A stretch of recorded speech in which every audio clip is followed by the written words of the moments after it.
Hello mga kadungog, mga kaday. Anami karon diri sa Cagayan de Oro City aron bisitahon ang usa sa pinakabag-o og nagtrending nga bistro niining syudad.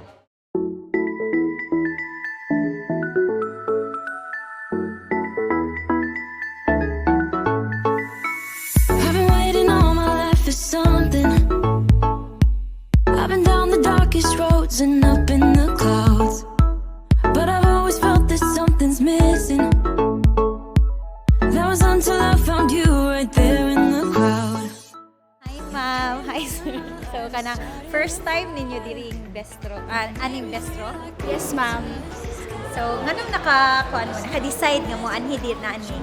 Kada man yung palibot, dagan kay mga toys bitaw, na mga paborito na mo. First time ang gumili rin ay imunani sa Cagayan. So na-relive lugar ninyo ha mga childhood memories sa figures nga naa diri nga bistro. Unsa inyong pinaka-favorite nga figures nila? Demon Slayer, ma'am.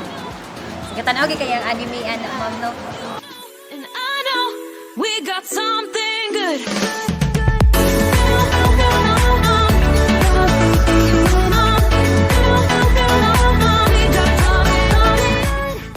So guys, we are very much lucky no kay mismo ang isa sa mga tag-iya dito sa Toyland Bistro ang atong hinabi karong hapuna.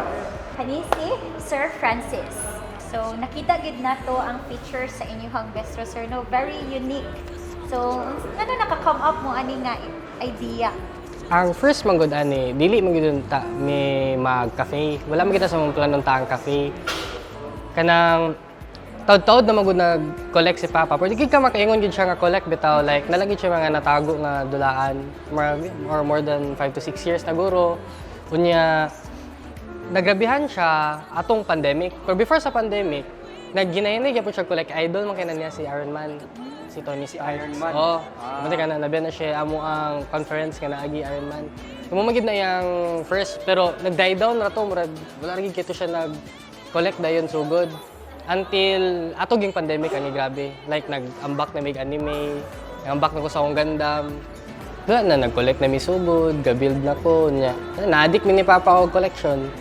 Pero that time sir, katong pag-collect ng mga toys, wala ni come up sa inyong unahuna nga mag Cafe, di ba? Wala pa. Ang among first gidon ta, kitungod lagi kay puno na gid ang balay. Sige na mi punuksok dito, napayuban naka-box, wala na abrihan. Nakauno na mi nga magbutang sa ligid og storage.